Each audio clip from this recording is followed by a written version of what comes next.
I'm going to be basically interviewing one of the lovely people I met at this year's IFS, Tracy. Now, she's a movement specialist. She works at Nuffield, which is where we're going to be talking about a lot of the journey she's been through. But also we're going to get to know a bit about her, a bit of her background training, and just have a general discussion within the next half an hour to an hour. So hope you guys enjoy it. And here we go. Just give everyone a heads up, an idea who you are. Just so everyone new to listen to this podcast gets an idea who you are. Just give everyone a brief introduction to who you are.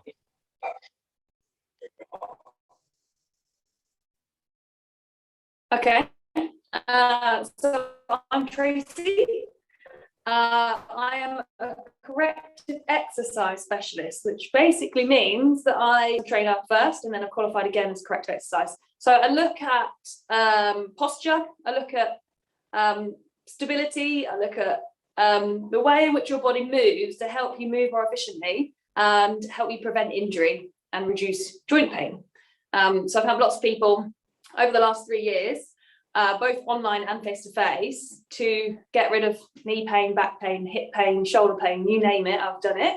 And typically I help people who they're like chronic long-term pain. So more than 6 months they tend to be, because if they've only just had an injury, they probably need to see a physio first.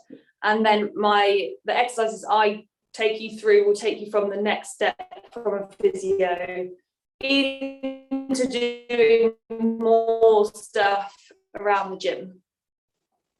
No, that's incredible to hear. That makes sense.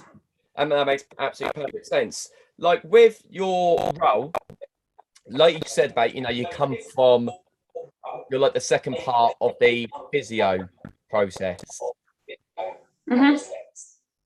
When you're working with a physio, is it a case of them just guiding you through, or do you program and work together to build a program that helps that client, become more pain-free?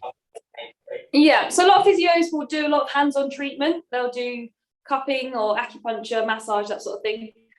They'll also start to give out small exercises to get joints moving. For example, if you've had a knee injury, they'll give you exercises to get the muscles around the knee to strengthen it and get it moving again. Once you get back to walking, if you want to progress that further by being able to do sport or even just run around after your kids or go for a run or whatever in the park, of making those exercises more progressive and taking you through a program that realigns your brain to retrain the muscles to move more efficiently. Because part of what happens when you have an injury is there's an element in your body where the brain kind of loses connection with how that joint works. Now, when you move, you run, squat, stand or lift or lunge, your body has to move efficiently together, joint by joint. So you've got, your foot and ankle, knee and hips all functioning together as a triple extension, for example, when you squat. So they all need to learn how to remember to work together, but also from both sides, left and right. When you have an injury, depending on how long you leave that injury and how long you leave that pain for, your body starts to compensate and learns to create muscle imbalances so that you can continue to do movement. But unfortunately, it then creates joint pain or can potentially create more injury actually on the other side. A lot of people find that. Awesome, because that's the thing I'll always find out as well, is a lot of people associate injuries with that specific area, but sometimes an injury doesn't specifically mean it's that area that's in pain. Like, for example, like the common one you might hear a lot is with lower back pain, associates with weak glutes or weak hamstrings and things like that. Now, as someone that works in that profession, regards to pointing out injuries, how would you necessarily point out an imbalance to someone's body to find the solution to improving that injury? Everything starts with assessments. So as a corrective exercise, I look at full movement function. So not just, if you say you've got a knee injury, I don't just look at the knee, I want to look at everything from head to toe, how it's all working together. because what's happening at the knee will affect the hips, that will affect the spine, which will also affect the shoulders. So like you say, where that pain is showing up may not be the underlying cause of where that pain's coming from. So we look at the whole body as one, we identify how it moves together, and anything that's showing out of alignment, then we can look a little bit closer into joint by joint. We can look at range of motion, we can look at stability testing, and even depending on the level of that person, sometimes you can even look at jumping testing and things like that to see how the body moves under load, under speed, and generally as moving patterns as every day. And what example of tests would you carry out? Like, one of the most common ones I'm aware of is like the overhead squat test. Now, I know this does not associate with every individual, but what other assessments would you look at to find solutions to those injury problems? Every movement can become a test. I use the overhead squat assessment as a staple and foundation for everybody. It's a really, really effective one because it will show you what's happening at each of the joint points. Once you can, you might see a hip shift into the hips. You can look at range of motion. So it might be a 4-sign test. You might be looking at sciatic nerve to look at whether that's irritated. You might be looking at range of motion with internal, external rotation of the shoulders. You might be looking at flexion, even rotation of the neck, things like that. That, depending on what's showing up in that overhead squat assessment, is highlighting what you need to really look deeper into. And what's the key to it is understanding what's the most important, because you're never going to move 100% in line on both sides. So it's looking at what's the biggest issue and where do we start to work. Oh, that's amazing. That's absolutely incredible. With like I'm going to go more into the sciatic nerve now, because I've had previous clients I'm talking even when I was at Nuffield many years ago in that. In regards to sciatica, let's just say, for example, any client you would have or anyone you would know that would have it, how would you potentially find a way of helping that client not just necessarily exercise, but also just move without much pain? The best thing to start, once you've done a sciatic nerve test, you're not always just looking at sciatica. That's kind of a condition of it, but you might have an irritation of the sciatic nerve. So the way I like to explain this, if you imagine a motorway with 2 lanes shut, that's your irritation in your sciatic nerve, because the traffic or the signals from your brain are having to squeeze through one lane. So the traffic is moving a lot slower. So if you can free up all the lanes, then the signals between the brain and the body can move a lot more, muscles move more efficiently, and you have a lot less pain. So just starting with a sciatic nerve mobilizer will help to loosen that nerve, reduce the irritation, and then you can start to work on why that sciatic nerve was getting irritated in the first place. Normally it comes from an imbalance, so you want to look at, well, what's weak, what can I strengthen in order to stop it from coming back. Awesome. No, that sounds very, very interesting, that, because that always seems to be a common one that what I always find that puts people off on exercising and training. Yeah. It's not that I have suffered with sciatica before or anything in relation to that, but I've known people in the past that just stop exercising, moving completely because they've had that irritation of the sciatic nerve. Mm-hmm. That stopped them from exercising, moving, and predominantly falling back into a way of feeling quite depressed, low self-esteem, and various things like that. And I think it's very important to address that, to get it checked out ASAP. Yeah, I mean, the difficulty with that is it's just finding the right level for that person, because if you're putting them in an exercise that's too hard for them, you're going to make the sciatic irritation worse. So it's about finding their right level and actually look at muscle release, nerve release, and then start to build them back up from there, and getting them, when your nerves are irritated and your signals aren't quite going through from your brain properly, you have to retrain that back for the brain to really know how to use those muscles again, because there's something that's wrong, and it's training that back with using the right exercises. So it's just being a bit cleverer with the exercises.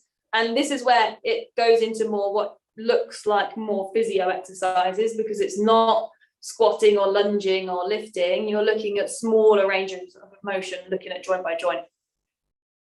The stuff that people find boring and unfortunately don't stick to or don't do. Yes. The thing, this is where I know that I'm good at this, because it's, if you give somebody an hour worth of boring exercises, they won't do it. End of. Yeah.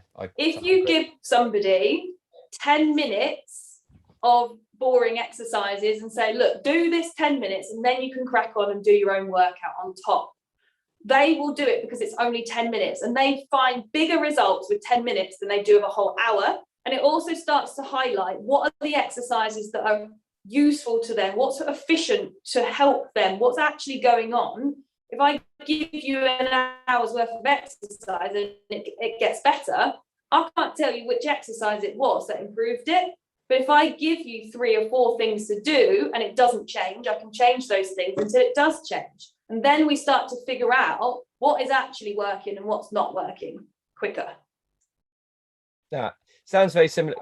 I take not the exact same approach because you're on a higher level than I am, but the same way I kind of do with, like, when I spend 10, 15, 20 minutes mobilizing my clients, especially if they're sat behind a desk all day, or even first thing in the morning, just literally with them, just say, right, we're going to spend 15, 20 minutes mobilizing those areas that are deemed to be affecting you, you know, whether it's, as you say, posturally, like rounded shoulders, by opening up your chest and shoulders, hip flexors, you know, all sorts like that.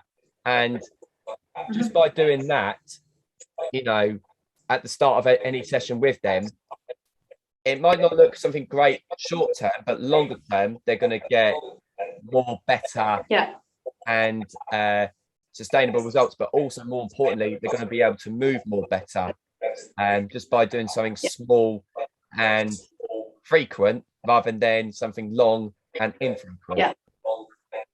Yeah, for sure. And it, like you say, it is that desk posture, that sedentary lifestyle. That is the thing that's causing the most injury at the moment.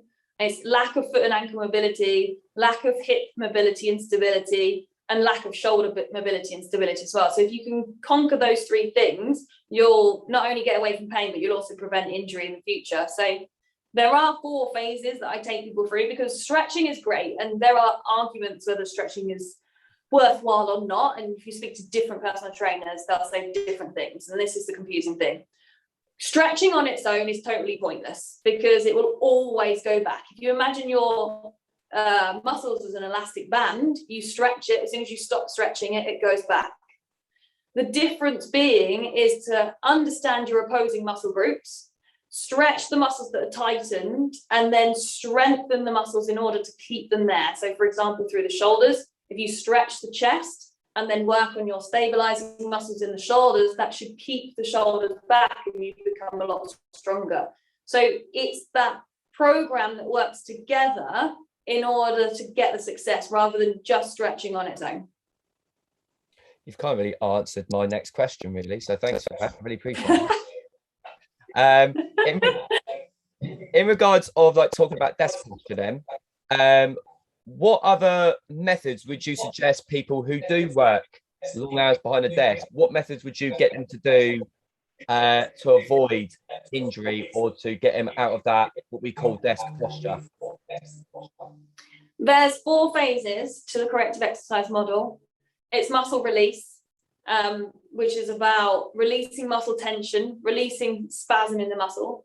Then look at muscle lengthening. So where muscles are shortened, for example, the chest, the hips, the calves, lengthen those so you get more mobility. Then you're looking at activation. So activating scapula, activating glutes, activating your round foot and ankle, and even core stabilizers of the spine.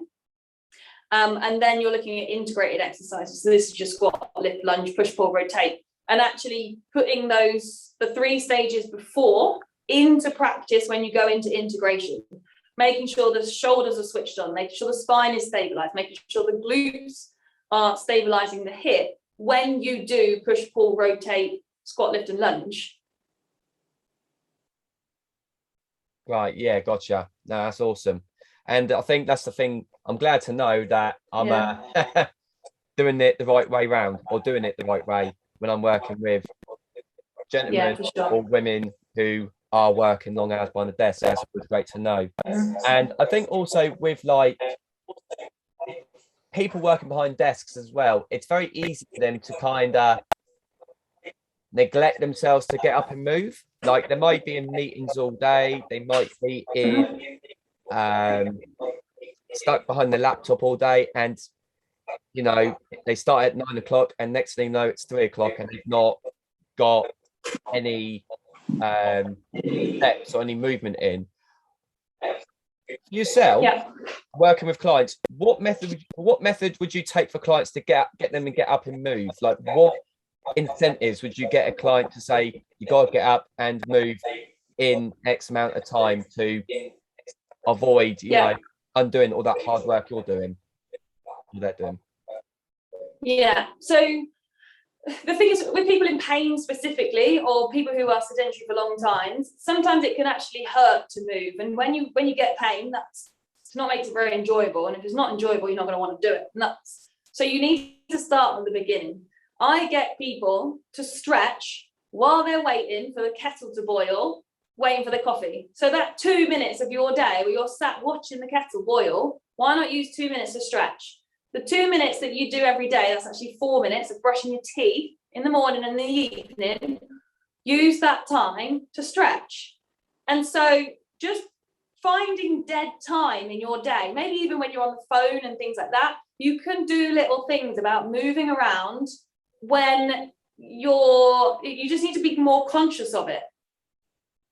So the more you can fit things into your day, into your daily routine, little things, the more likely they are to then go, well, actually, I feel a bit better, so I want to do that more. And it's actually now more enjoyable to move. And then you can encourage the rest of it for them to go out walking and build it up step by step. That's how I get the most success. Amazing. No, great to hear that. And hopefully everyone listening to this will take that on board now.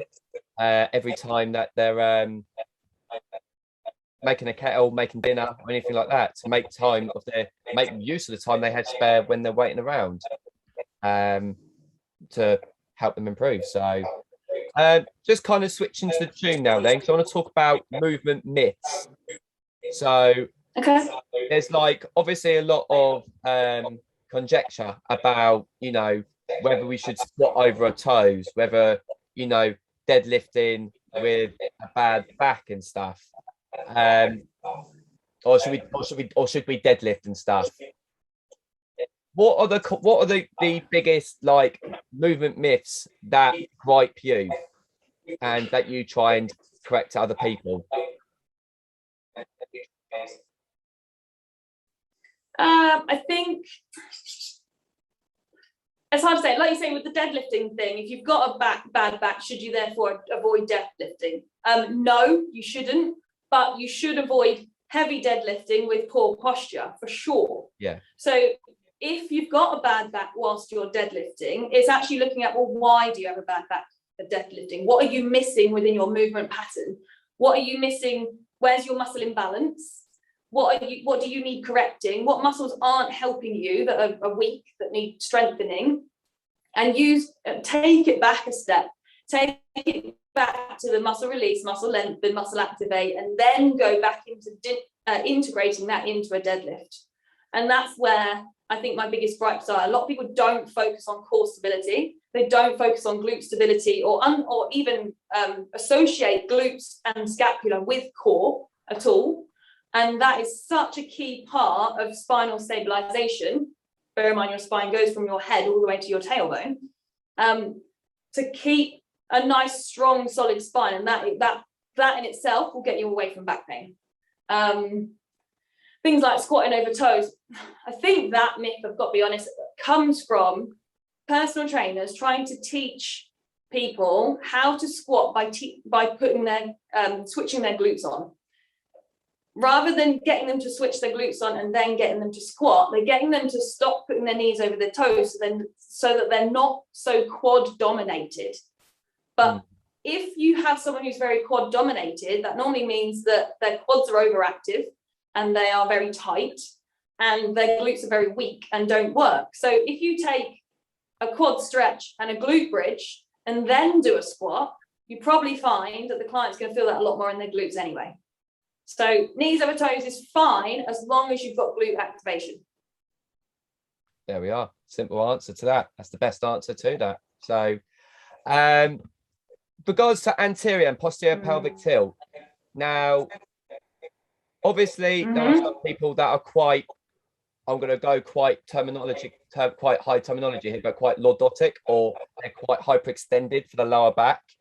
Now, we all know, you and I know this, could have obviously issues with, you know, lack of core activation or hip flexors and various things like that. But if you were to work with a client with, say, a lordotic posture, what would you necessarily do, or how would you recommend someone to ideally fix that if they were looking to strengthen up their core, their glutes, etc., etc.? Literally, it comes down to the model, and you're looking at overactive muscles and underactive muscles. So you're looking at stretching the ones that are overactive and activating the ones that are underactive. And it's sitting down all day that puts you in that position, which is tilting the pelvis into anterior pelvic tilt. If you tell someone who's got an anterior pelvic tilt to posteriorly tilt, then they may actually not be able to physically do that because the muscle's not long enough or it's not strong enough in order to do that. So you have to look at stretching and you have to look at muscle activation. And you might need to leave them with those exercises for a couple of weeks before the muscles make any changes, before you can get them to do a glute bridge. Yeah, I know what you mean by that. Yeah, that makes perfect sense, because I say that because I had a male client who I still work with who had exactly like that. And it was exactly like you said, you know, he had been sitting down all day. He built up a business for a long time. He didn't really like focus on his health and various things like that. And his movement patterns were shocking. Like, he had dodgy knees, he's got dodgy shoulders and things like that. And a lot of his, like, and again, for his, especially his knees or especially his lower back, came from an anterior pelvic tilt. And it all just simply started off with precisely what you're saying, taking that 4-step model and just going back to basics, like just try and making him push his lower back into the floor would be a challenge in itself. And like you said, it would take weeks to emphasize that into one individual. And I think the important thing to anybody listening to this that does have an injury that wants to make it recover is just to be essentially do what your physio or your movement coach has told and be patient with it. Yeah, for sure. And I think where some trainers go wrong is forgetting that not everyone can do that. So just by giving that coaching cue of, you know, tuck your pelvis under, let's push you back into your floor, some people physically can't do that. So we need to change the structure of how the muscles are sitting, change the structure of how that client moves, and then build them into it, and they should be able to do it later down the line. Yeah, so that's how it works, bit by bit, patience. Exactly. Right, so let's actually go back to your very beginning now. And now we've got through the boring stuff, let's actually get back to your very beginning. So before you were at Nuffield, what was it you were actually doing? So what was you always a personal trainer? Was you always a movement specialist? I mean, what's your I don't know what the word is, background or your life out of it? Where did you start from and stuff? Yeah. So I went to uni and I was a graphic designer. So very different. I got into design and marketing, got into the world of business. And I worked in agencies for about 7 years in marketing agencies. So I was client account manager. And so my job was basically to help businesses understand how they communicate their message better to the people that they want to attract. So we did big campaigns across all sorts of industries, from retail and banks and housing and everything, all sorts of things. And then I finally got into working in a fitness company. So I used to work for a company called eGym, and they basically produce software and equipment for gyms to make it more accessible. And that's when I started to kind of look into there should be more for people to have more access to the gym, understand their own body, understand how to exercise, understand how to use equipment, and to stay fit and healthy for longer without creating injury and more pain. Which, you know, if you're not aware of how your body moves or what it should be doing or how it should be feeling, that's what can happen. So that's what I'd like to do now, is educate more people. I guess that's what got you into. Is that what you got into personal training? Was it? Exactly. Yeah. Oh, Yeah. nice. So I used to work with the guys that used to run Nuffield. They created the design of Nuffield. Lots of smaller independent owners of gyms, and my job was to go in there and help them with their business model, and then help them create their marketing strategy to either attract more clients or retain clients for longer. Bloody hell. Sounds very, very thorough and in-depth. I'm very far too intelligent for my liking anyways. It means I've got into the business of fitness, understanding client needs, understanding where the gaps are. And that's where, as a trainer now, I want to fulfill that. And offer more to people. That gyms seem to be designed and built for people who love exercise and people who are good at exercise. But it's the people that aren't good at it that need it the most, who don't know how to use it, that need it the most. And there needs to be a lower level across the entire industry that enables people more access to the gym from the beginning and be built up. I think probably one of my biggest gripes with training and how I see other personal trainers train people, or how classes are run, is they are too hard for a lot of people. They start people at the high end, burpees, squat jumps, anything that's moving at speed, box jumps, all these things that it's like power, power, power, fast as possible. They are too much for a lot of people. And there's a level missing with stabilization training. Not many people, not many trainers teach people stabilization training. They don't teach proprioception, they don't teach balance, they don't teach unilateral movements. And that whole section is missed. And that's where you can make boring exercises more sexy by having a lot of fun with it. Single arm, single leg, balance, close your eyes, all those things that make it more fun and you can play around with.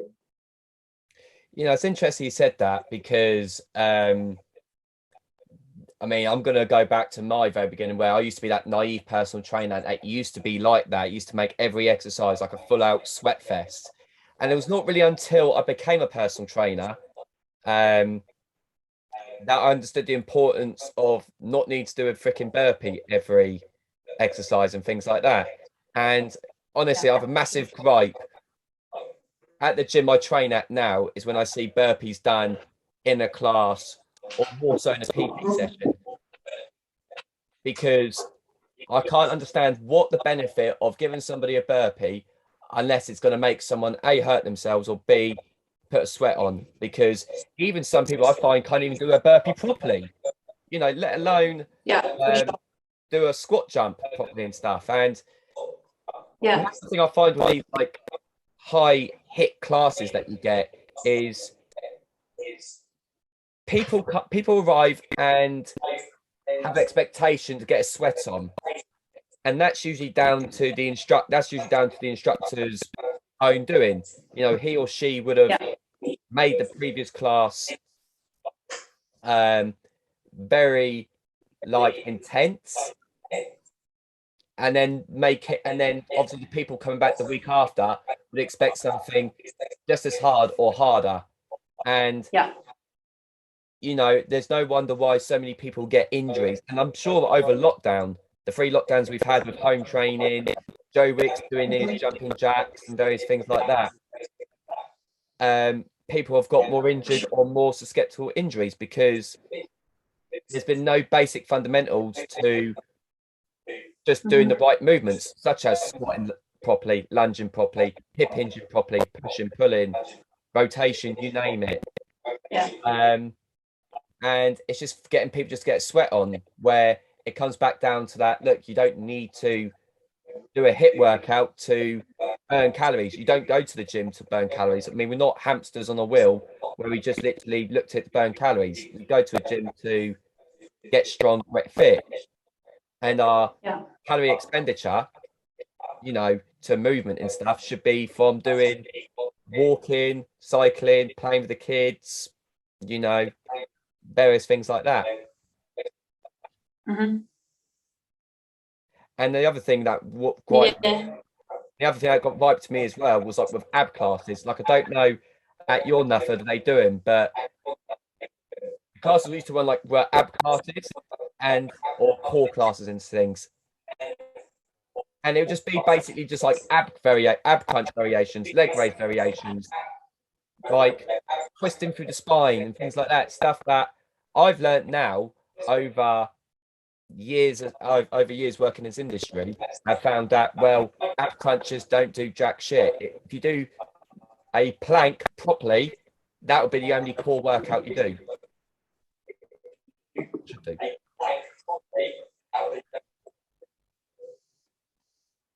Yeah, and I think you've got to take it back to why do we need to exercise? There's only 5% of the world that actually go to the gym to bodybuild or are an athlete. There's only 5% of the world. The rest of us are doing it so that we can be fit.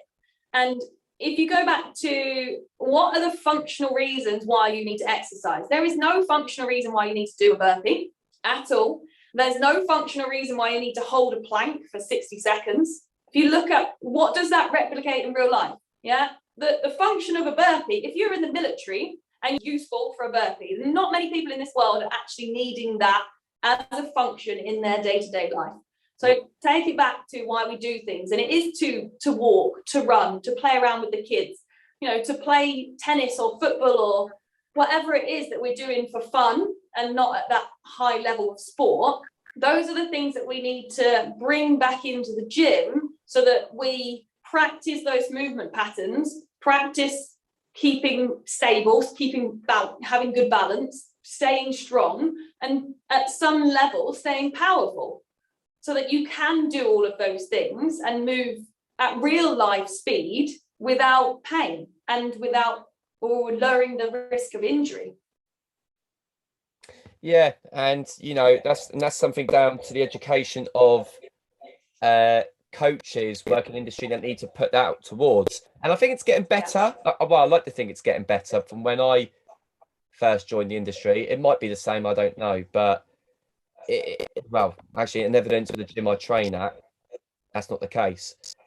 But yeah, there's certainly a level of education from a personal training education that needs to be brought back up. Yeah, the fact that now you can become a personal trainer online within 6 weeks is not a good thing for the industry. There needs to be a level of someone accrediting it, and you need to be tested at this level in terms of programming, in terms of understanding that you are responsible for that person's health for the hour that you are with them. And if you give them exercises that are too intense, too hard, then they're going to get injured, and that's not going to be good for you. or your business or your referral system. Exactly. And you know what's interesting as well, is not the flex or nothing, but I was talking to Graham Tomlinson, the fitness chef at IFS, and I was talking to him about, you know, how I think the industry personally needs to have an accreditation or something like your Corgi registered plumbers, where they get gas registered and things like that. I think that needs to be something implemented in this industry also. So, like, for example, I know there's like reps and SimSpa, which they're all right, but they're not like full on accreditation, like qualifications. They're just like memberships, aren't they? Yeah. But I think there's no one coming to check the quality of your training that you're delivering. Exactly. And yes, you know, within certain facilities you have managers, but they're not looking at the quality in which we're training people. They're not looking at your program strategy. They're not monitoring how you're progressing or developing as a personal trainer. And for most personal trainers, if we're not going through professional development courses and things like that, most of us are either learning from each other or we're pulling from our previous experiences of our own training, of training ourselves. Yep. And ourselves, our bodies are not like anybody else's. The way that we like to train, the way that our body moves is not how anybody else likes to move. And even if you've got 10 clients that are all very similar, then they may move similar, but then another group of people, the cues in which you give that person is not going to register with someone else because they can't, their brain and body doesn't think in the same way as everyone else. So it's about learning to adapt to everybody and understanding that everyone is different and actually trying to be patient with it, which is somewhat difficult for some people. Yeah, I see that a lot. You know, there's a lot of like people that, you know, like if you're talking to the general public, that there's a great deal of people that can't grasp the concept of exercising or finding time to exercise and things like that. And it's like what you said, you know, a personal trainer or a lifestyle coach, whatever terminology they want to use, which could be anything nowadays. It's understanding, it's having that patience within that one individual to find what works best for them. And for them, barbell and for them, back squatting might not be their goal. You might have to regress that down to a goblet squat and actually make that more effective. Their goal might not be to do a 1 RM. And like you said, I think a lot of... You might have to regress that down even further. Yeah, exactly. Yeah, you have to regress that down even further. So, and that's the thing is, you know, there's a lot of people out there that try and train their clients like they train themselves. And, you know, it's where the industry needs to be regulated personally, somehow. Yeah, but for again, sure. And in my opinion, I think what makes a good quality trainer is knowing where to start. If you've got from A to Z, you have to understand where on that line that client needs to start. If you start them too high, they're going to find it too hard and you might actually injure them and make things worse. They might get they might feel down about it and actually feel demotivated by what you're giving them, that it's too hard for them, they can't do it. If you make it too easy, it's going to be boring, they're going to lose interest, and they're just not going to be happy with the training, and they're going to then want to go somewhere else. So it's about learning and getting to grips with where on that line does that client sit, understanding what they need and understanding what they want, and then delivering both. Precisely. Yeah, and that is so key. So any personal trainers or new personal trainers hopefully listen to this will understand that your client will not be an expert to start with. It's actually going to be having to use that 4-step model that you mentioned earlier, do some overhead squat assessments, understand how their movement patterns work, and then identify any weaknesses, imbalances, and stuff to program in right to help them, like you said, one, not be injured, which would then demotivate them and put them back down to square one, which us as coaches, personal trainers, etc., it should be to keep a population moving. Hence why our jobs is probably the most important job, bar from a doctor or GP and things like that, in my opinion. Yeah. And the other thing I think that's missing with a lot of training is fun. Yeah. It's actually just not fun enough. It's people push people really hard thinking that that's what everybody wants, and actually they might just want to play balloon tennis, and playing tennis with balloons just actually is about getting your heart rate up, getting you moving, coordination skills, reactivity. There's so many different things. You could get someone to stand on one leg and throw a ball at them and see if they can catch it while they're still balancing. Like, stability training, postural correction doesn't have to be boring. You can like liven it up and make it more fun, make people laugh while they're training. And if you can do that, you hit the nail on the head. And that's absolutely spot on. That's absolutely spot on. Just move on to the next subject now. And I want to talk briefly about this COVID care unit that Nuffield Health are running. That I know you spoke to me briefly about at IFS, which we'll touch upon a bit in a second. But just give me an idea, and everyone listening to this, what the COVID care unit Nuffield is running, because I think this is going to be something that will transcend into the industry, I think, in the next 5 or 6 years. Well, probably less than that. Yeah, for sure. So the way Nuffield are running this is it's a 12-week program. You are referred from your GP. You can self-refer, I believe, into the program as well. But it is for people who are suffering with long COVID. So people who are still fatigued, still, feeling very much unable to do the things that they used to be able to do. Probably feeling frustrated with not being able to do things. So, for example, as part of it, you will go through a physio first, and they will do all the tests and make sure that you're on test. So how many times can you sit and stand within 30 seconds? Now, you might be as low as just doing one within 30 seconds. And that is somebody who's really suffering with what long COVID is, very, very fatigued. You might have someone who can do 10 and they're still within that bracket. So it will very vary of like where people are going to start on that level. So within that 12-week program, they're doing an online part of it, and they are doing a face-to-face part of it. So the first part will be all online. So those people who don't have the energy to get themselves to the gym, they're going to be able to join online. And then the next part of it will be everyone will come face-to-face within the gym. But we're looking at exercise, we're looking at nutrition, but the biggest part actually is looking at mindset and looking at how you can overcome the barriers of somewhat of social isolation, of anxiety, of depression, of all those areas that we kind of forget comes with long COVID. Yes, there are physical elements that come with that, but the mindset and the mental side of it actually affects them a lot more, because worrying that, and getting frustrated that you're not able to play with your kids or look after your kids anymore is putting a lot of pressure and anxiety and pressure on people. So I'm still yet to launch the program, so I'm sure it will develop more over the time, but that's essentially what Nuffield are trying to create, and have been running in other facilities for I think 9 months to a year now.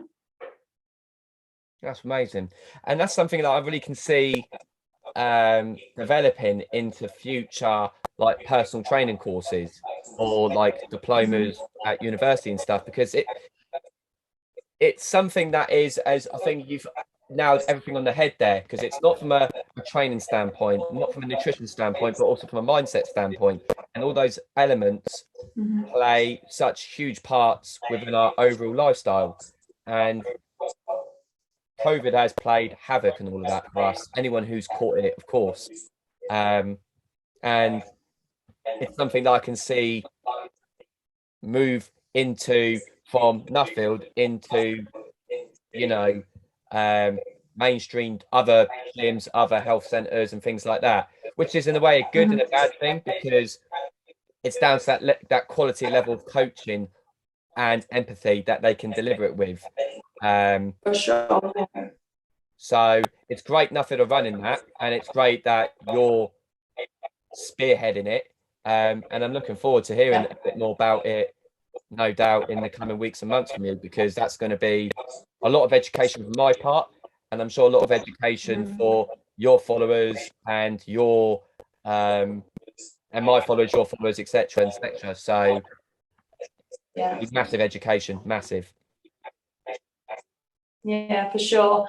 So I think it's within my kind of rehab remit that I'm already doing with joint pain. Joint pain is also something that can come with COVID as well. So it's finding that right level of exercise again, trying to find that level, which is going to be probably somewhat lower than what I have been used to with the joint pain clients that I do. And it is more around actually trying to build cardiovascular health, trying to build strength in joints as well. So it's a real mixture, and so I'm really excited to kind of get it launched within the next couple of weeks. Now I'm buzzing for you as well. Right, so final topic I want to touch upon for today's podcast is basically about IFS. So you and I only met basically at IFS, didn't we? Through a mutual friend as well. First off, what was your thoughts on it? It was an interesting couple of days for sure. As you know, the first day was more aimed at consumers, and the second day more on business. Yeah. I think there was more of a lean on the business side to brand new trainers who are within a gym facility and helping people to kind of understand how they manage their diary, how they can start to earn more money. And I think there was really good takeaways for a lot of people. I think if you were trying to progress again online, or you were trying to do different things with maybe group programs or things like that, that's probably an area that they could have covered a bit more, I think, from my perspective. No, I'm in 100% agreement with you there. I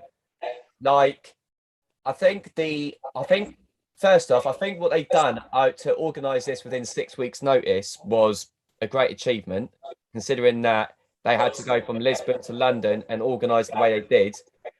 Obviously, they would have had a plan B if Lisbon did go ahead, and obviously London was that plan B. And to organise it in that time was nothing short of exceptional. However, as I say that, it felt like, going back to your point of saying, is that it was more aimed at new coaches within a gym facility, or ones that have just gone self-employed or just gone online and various things like that. There wasn't that opportunity for, like, say, you and I, Andy, Miles, other coaches that are experienced and done in the game for a long time, to how to progress them further. And that is the only thing I would have taken away from it, is if they could have done a bit more on that. And I think also, like, the day one was just more, as you said, like branching out to consumers, branching out to people to buy the potential products like Grenade and all these other things as well. And it was just a piss up in the evening, wasn't it? It was a great one, to be fair. We had a lot of fun dancing, but Yeah, it was all right, wasn't it? And I think with it as well, like with IFS, hoping that next year in Lisbon will be bigger next year, because they'll have, for sure. I mean, I went across to Barcelona, so I went the year before as well, and obviously there's a lot more talks. There was 3 different rooms going on at the same time. They had business talks, they had looking at how you can help with exercise, help with nutrition, and getting you to learn the topics as well, not just the business side of things.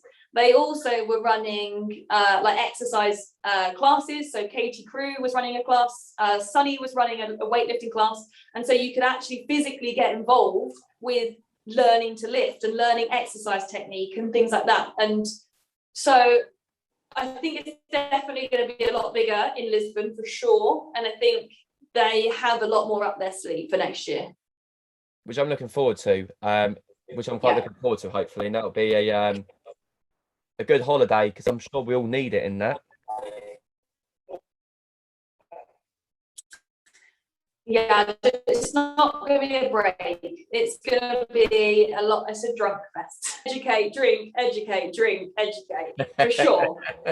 Well, if it's anything like it was in Barcelona, I think we'll be seeing a lot of sore heads each workshop in that, if it's any recollection of I had in 2 years ago in that. So yeah, but again, I find it's really good to network with the other personal trainers as well, and lots of other people within the fitness industry, from nutritionists and coaches and mindset coaches and all that sort of stuff.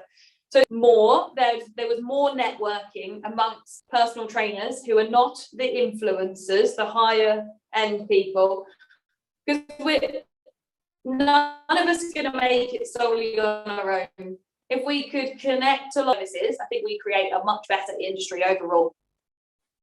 I agree, and it's one of the things that frustrates me actually is how a lot of PTs feel they've got to do it on their own and not like network with other coaches.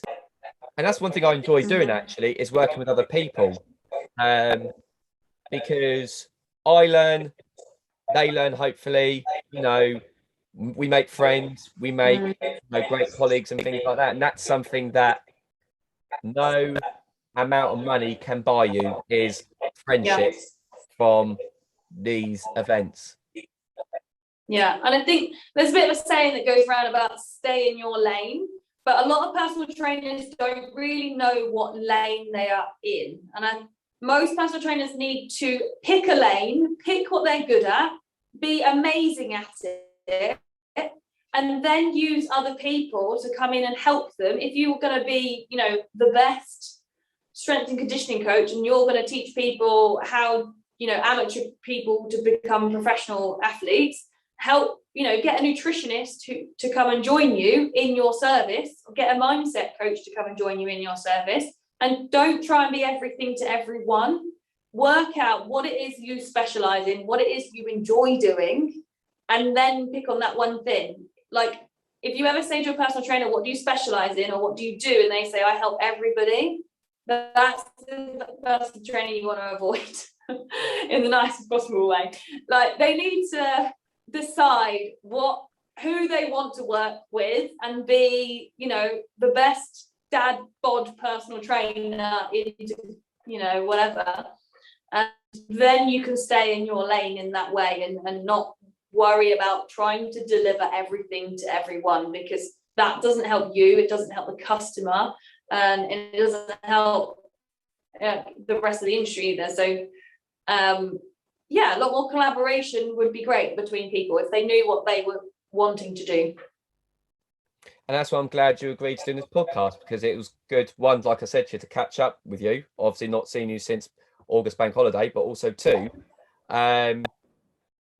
educating myself, educating hopefully listeners, but also collaborating on something that will provide a lot of value to a lot of people. And that's what it's about, isn't it?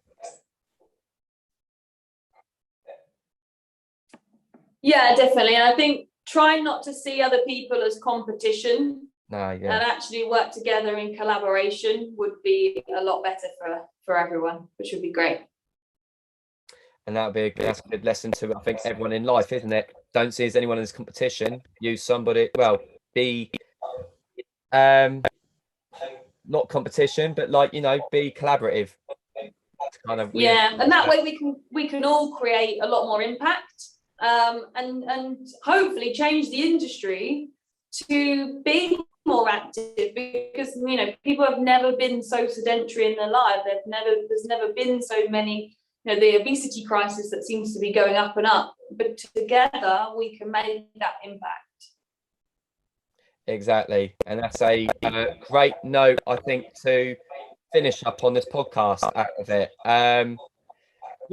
Before we finish, what's your plan for the end of the year? Like, what have you got planned out, laid out before the end of this year? So my biggest plan at the moment is just to fill up my diary with lots of people with joint pains. I am putting together a community on Facebook, and I'm giving out lots and lots of free content, free classes, free weekly challenges, free seminars, to people who have joint pains, and somewhat those people that also want to lose weight, because you tend to find those two connect very well. So I have a Facebook group, which is the joint pain reduction and weight loss fitness tips. And within that, it's just lots of free content and a community of people that are kind of being very supportive. And that's, yeah, my biggest plan for this year. Now, mental. Well, I'm sure you'll smash that, and good luck for that one. And hopefully you, me, Andy, and Miles will all catch up for a drink before, you know, Andy goes off to Dubai, or we'll catch up for a drink or something before the end of the year. For sure, definitely. So before we finish up then, just give everyone a heads up about where they can find you, what your social taglines are. Just give everyone an idea where to find you.